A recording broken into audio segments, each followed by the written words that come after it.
రాష్ట్ర వ్యాప్తంగా ఎన్డీఏ ప్రభుత్వం ప్రతిష్టాత్మకంగా ప్రారంభించిన గ్రామ సభలలో భాగంగా ప్రకాశం జిల్లా గిద్దలూరు నియోజకవర్గంలోని బెస్తవారిపేట గ్రామ పంచాయతీ కార్యాలయంలో గ్రామ సభ కార్యక్రమంను నిర్వహించారు. ఈ కార్యక్రమానికి ఎమ్మెల్యే ముత్తమల అశోక్ రెడ్డి ముఖ్య అతిథిగా హాజరయ్యారు.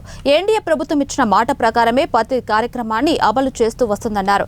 గ్రామాలను అభివృద్ధి చేయాలనే లక్ష్యంతో ఎన్డీఏ ప్రభుత్వం రాష్ట్రంలోని ప్రతి నియోజకవర్గానికి 15 కోట్ల రూపాయలు మంజూరు చేయడం జరిగిందని తెలిపారు. గ్రామాలను అన్ని రంగాలలో ముందుకు నడిపించాలని లక్ష్యంతో CM Chandrababu, deputy CM Pawan Kalyan కంకణం కట్టుకున్నారని కొనియాడారు.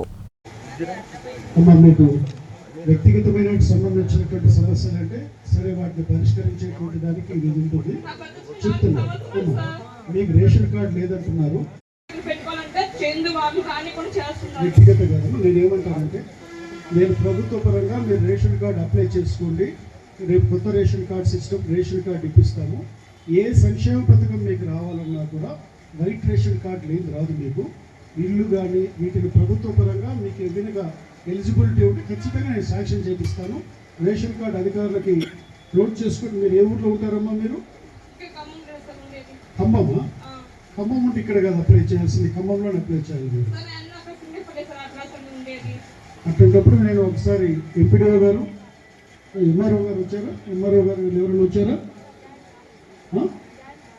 జాయిన్ గారు రెవెన్యూ తరపున ఎవరైనా వచ్చారు? మీరు నోట్ చేసుకోండి అమ్మా. ఆ విలేజ్లో ఆమె రేషన్ కార్డు సంబంధించినటువంటి విషయాన్ని, ఆమెకి ఏంటి ప్రాబ్లము వాళ్ళ కార్డులో ఉంటే డిలీట్ చేయాలి. ముందు ఆమెకి సపరేట్ రేషన్ కార్డు రావాలి అని అంటే సో అది ఒకసారి మీరు చూసి.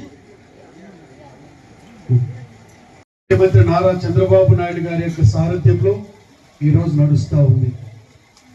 అధికారంలోకి ఇప్పుడు ప్రభుత్వం వచ్చి 60-65 రోజులు, 60-70 రోజులు అయింది. ఈ 70 రోజులలోనే ప్రభుత్వం యొక్క లక్ష్యం ఏమిటి, గ్రామ పంచాయతీల పట్ల ప్రభుత్వం ఏ విధమైనటువంటి విధానాలతో ముందుకు తీసుకొని పోవాలనుకుంటున్నారు, రాష్ట్రాన్ని ఏ విధంగా అభివృద్ధి చేయాలనుకుంటున్నారు,